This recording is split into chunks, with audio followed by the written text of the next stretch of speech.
दोस्तों, क्या आप जानते हैं कि प्लेन्स के इतने बड़े इंजन को कैसे बनाया जाता है? और क्या आपने कभी प्लेन के टायर्स को बनते हुए देखा है? प्लस यह जहाज़ का लैंडिंग गियर किस तरह बनाया जाता है? आज की इस वीडियो में हम आपको एयरप्लेन्स के इतने कॉम्प्लिकेटेड मैन्युफैक्चरिंग प्रोसेस के बारे में बताने जा रहे हैं, जिन्हें देखकर आप शॉक हो जाएंगे। तो शुरू करते हैं अपना काउंटडाउन इंजन। दोस्तों, यह बात तो हम सब जानते हैं कि एयरप्लेन्स दुनिया की सबसे कॉम्प्लिकेटेड व्हीकल्स में से एक है, लेकिन क्या आपने कभी सोचा है कि इतने बड़े जहाज़ को इतना बड़ा इंजन चलाता कैसे है? और इससे भी इम्पोर्टेंट सवाल यह है कि आखिर इतने बड़े इंजन को कहाँ और कैसे मैन्युफैक्चर किया जाता होगा।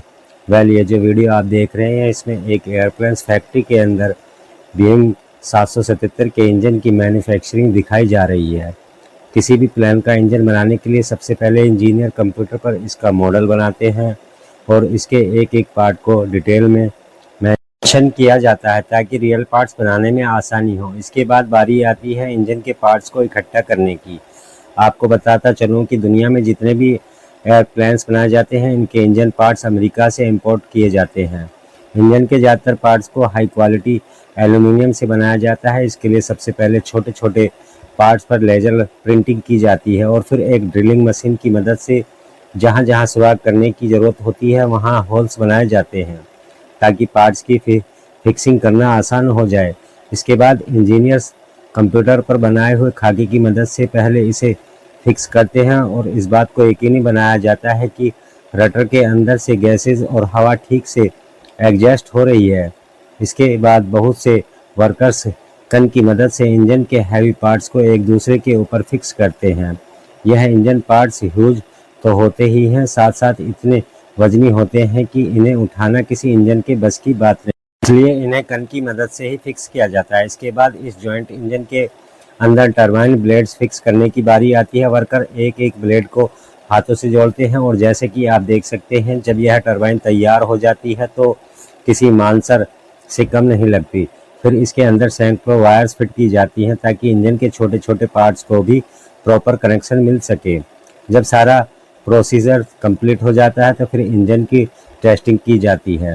फैक्ट्री के सीनियर इंजीनियर इसे लैब में ऑपरेट करके चेक करते हैं ताकि पता चल सके कि यह सही से काम कर रहा है। एक दफ़ा जब सारी चेकिंग कंप्लीट हो जाती है तो फिर इस इंजन को प्लेन में फिक्स करने के लिए भेज दिया जाता है।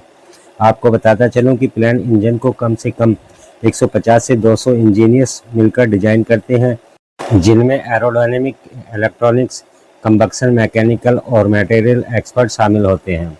ये सच में कमाल है। दोस्तों, अगर लैंडिंग गियर की बात की जाए तो यह प्लेन के सबसे क्रिटिकल कंपोनेंट्स में से एक है। अगर जहाज़ का लैंडिंग गियर न हो तो यह कभी भी रनवे पर लैंड नहीं कर सकता। लेकिन क्या आपको पता है कि इस पार्ट को मैन्युफैक्चर कैसे करते हैं? लैंडिंग गियर बनाने के लिए सबसे पहले फैक्ट्री में जो चीज़ प्रोड्यूस की जाती है वह इसके डोर्स होते हैं। यह लैंडिंग डोर्स एल्यूमिनियम के बने होते हैं। सबसे पहले इंजीनियर्स एक हैवी मशीन की मदद से इस एल्यूमिनियम को प्रॉपर शेप और साइज में कट करते हैं। फिर इन एल्यूमिनियम पार्ट्स को लेजर मशीन के अंदर रख दिया जाता है। इन पार्ट्स पर 3D प्रिंटिंग की जाती है और साथ ही इसके अंदर एक रोबोटिक आर्म लगा होता है जो डोर के फ्रेम पर कार्बन फाइबर की कोटिंग करता है। जब डोर तैयार हो जाता है तो इसके ऊपर स्टील के पार्ट्स ऐड करके इन्हें स्पेशल ग्लू लगाई जाती है ताकि यह आपस में अच्छी तरह चिपक जाए। लेकिन बात ग्लू पर ही ख़त्म नहीं होती, बल्कि इसके बाद इस पूरे ऑब्जेक्ट को एक बड़ी सी हीटिंग मशीन में डाला जाता है ताकि ग्लू गर्म होकर अच्छी तरह स्टिक हो सके।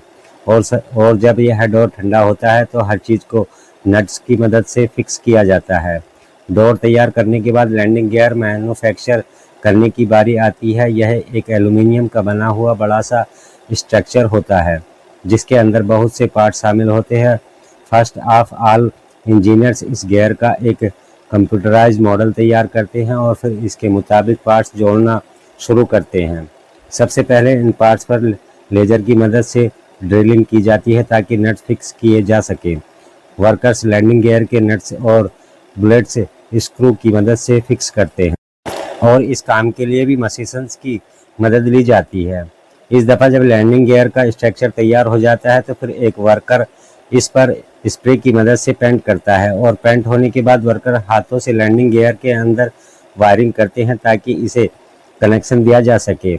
इसके बाद इंजीनियर्स इस स्ट्रक्चर के अंदर मशीनरी फिट करते हैं जिसकी मदद से लैंडिंग गियर ऑपरेट करता है। ऑपरेटिंग सिस्टम लगाने के बाद इसके साथ व्हील्स फिक्स किए जाते हैं। यह काम मैनुअल भी होता है और मशीन की भी हेल्प की जाती है। जब सारा प्रोसेस कंप्लीट हो जाता है तो फिर लैंडिंग गियर की फाइनल टेस्टिंग आ जाती है। अगर यह प्रॉपरली काम कर रहा है तो इसे एयरप्लेन में फिट करने के लिए भेज दिया जाता है। प्लेन टायर्स प्लेन के टायर्स को बनाने के लिए सबसे पहले हाई क्वालिटी सिंथेटिक रबड़ को कट करके सीट्स में तब्दील किया जाता है और फिर एक हीटिंग मशीन के जरिए इन्हें हाई टेम्परेचर और प्रेशर दिया जाता है ताकि यह मज़ीद स्ट्रॉन्ग हो जाए। फिर बारी आती है टायर का व्हील बनाने की। व्हील बनाने के लिए वर्कर्स पहले बहुत से मेटल वायर्स को जोड़ते हैं, फिर इन्हें सर्कल शेप दे देते हैं। इसके बाद रबड़ सीट्स को एक रोलिंग मशीन पर डाला जाता है और इसकी प्रॉपर साइजिंग करके बाकी बचे रबड़ को साथ से काट दिया जाता है। इसके बाद वर्कर्स इन सीट्स को एक और रोलिंग मशीन पर ऊपर तह दर तह चढ़ाते हैं ताकि यह कंबाइन होकर टायर को थिक कर सके। देन इन सीट्स को साइड से अंदर की तरफ फोल्ड किया जाता है जिससे बाहर की तरफ एक स्मूथ सरफेस बन जाती है। जब रबड़ की तमाम सीट्स फिक्स हो जाती हैं तो फिर इन्हें दोबारा से हीट और प्रेशर में रखा जाता है ताकि टायर की क्वालिटी और ज़्यादा बेहतर बनाई जा सके। सिर्फ इतना ही नहीं बल्कि इसे 35 डिग्री टेम्परेचर पर ठंडा होने के लिए रख दिया जाता है ताकि टायर शदीद सर्दी के मौसम को भी बर्दाश्त कर सके। जब टायर तैयार हो जाता है तो इसका वेट चेक किया जाता है। आपको जानकर हैरानी होगी कि प्लेन के एक टायर का वजन लगभग 100 किलो के बराबर होता है। एनीवे इस तरह से प्लेन के टायर तैयार हो जाते हैं और इन्हें एविएशन कंपनी को ट्रांसपोर्ट कर दिया जाता है ताकि इन्हें प्लेन में फिक्स किया जा सके। दोस्तों, अगर प्लेन की सीट्स की बात की जाए तो देखने में यह नॉर्मल सीट्स लगती है, लेकिन इनकी मैन्युफैक्चरिंग का तरीका देखें तो पता चलता है कि यह कोई आम सीट्स नहीं होती और इनको बनाने का मेथड अच्छा खासा डिफ़िकल्ट होता है। सबसे पहले बात तो यह है कि इकोनॉमी क्लास और बिजनेस क्लास की सीट्स में काफ़ी फ़र्क होता है। Business class seats more comfortable होती है और इनके अंदर फंक्शंस भी ज़्यादा होते हैं। प्लेन सीट बनाने के लिए ज़्यादातर कार्बन फाइबर और एल्युमिनियम का इस्तेमाल किया जाता है, लेकिन यह मटेरियल काफ़ी अच्छी क्वालिटी का इस्तेमाल किया जाता है। और जब सीट तैयार हो जाती है तो इसके अंदर heat headrest, arm support, LED light, seat belt और ईटिंग टेबल्स वगैरह फिक्स किए जाते हैं ताकि पैसेंजर्स को एक कंफर्टेबल फ्लाइट प्रोवाइड की जा सके। जब सीट तैयार हो जाती है तो फिर इन पर लेदर कवर चढ़ाए जाते हैं, लेकिन यह प्रोसेस यहाँ ख़त्म नहीं होता। जब सीट बन जाती है तो इन्हें प्लेन के अंदर फिक्स करना भी काफ़ी कॉम्प्लिकेटेड टास्क होता है। इन सीट्स को स्पेशल टूल्स की मदद से प्लेन के अंदर वेल्ड किया जाता है और एक एक चीज़ को प्रॉपर्ली चेक करते हैं ताकि यह ड्यूरेबल हो। इतना ही नहीं बल्कि प्लेन के अंदर सीट्स अर्सेबल हो जाती है तो फिर इनकी बाकायदा टेस्टिंग की जाती है जिनमें impact resistance, fire resistance, durability और दूसरे सेफ्टी प्रिकॉशंस शामिल हैं। बहरहाल जो भी हो, यह प्रोसेस वाकई में कॉम्प्लिकेटेड है। पेंट दोस्तों, आप सबने घरों और कार्स को तो पेंट होते देखा होगा, लेकिन क्या आपने कभी प्लेन को पेंट होते देखा है? इन वीडियो में एक फैक्ट्री के अंदर प्लेन की पेंटिंग का कंप्लीट प्रोसेस दिखाया जा रहा है। प्लेन की बॉडी को किसी आम पेंट से नहीं रंगा जाता बल्कि सिंथेटिक और हाई क्वालिटी पेंट इस्तेमाल किया जाता है जो प्लेन की बॉडी को हर तरह के वेदर से प्रोटेक्शन प्रोवाइड करता है। पेंट करने के लिए सबसे पहले प्लेन को एक हैंगर रूफ की मदद से हवा में हैंग किया जाता है। इस पर पेंट करने से पहले वर्कर हाथों की मदद से प्लेन के इन हिस्सों पर एक मखसूस टेप लगाते हैं जिन्हें पेंट न करना हो या दूसरे कलर में पेंट देना हो। इसके बाद वर्कर्स एयरप्लेन को स्प्रे की मदद से पेंट करना शुरू कर देते हैं। देखने में तो यह एक छोटा सा काम लगता है, लेकिन आपको जानकर हैरानी होगी कि एक प्लेन की बॉडी को पेंट करने के लिए 1 महीना तक भी लग सकता है। इस पर एक नहीं बल्कि पेंट की दोहरी तिहरी लेयर चढ़ाई जाती है ताकि कलर को स्ट्रॉन्ग बनाया जा सके। इसके बाद टेप रिमूव करके प्लेन के बाकी हिस्सों को भी जो कलर देना हो वह पेंट किया जाता है। जब पेंट कंप्लीट हो जाता है तो प्लेन की बॉडी पर एक प्लास्टिक शीट लगाई जाती है जिसे मेलर कहते हैं। मेलर न सिर्फ प्लेन के पेंट को प्रोटेक्ट करता है बल्कि इसे टूटने से भी बचाता है। वर्कर इस शीट को हाथों से प्लेन की बॉडी पर चिपकाते हैं और यह प्रोसेस काफ़ी टाइम टेकिंग होता है। इसके बाद प्लेन पर नेमिंग स्टिकर्स लगाए जाते हैं और इनकी प्रॉपर डिटेलिंग भी की जाती है।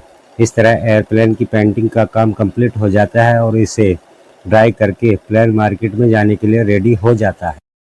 आज की वीडियो में बस इतना ही। अगर वीडियो अच्छी लगी हो तो एक लाइक कमेंट ज़रूर करें और चैनल को सब्सक्राइब करना ना भूलें। मिलते हैं नेक्स्ट वीडियो के साथ, तब तक के लिए धन्यवाद।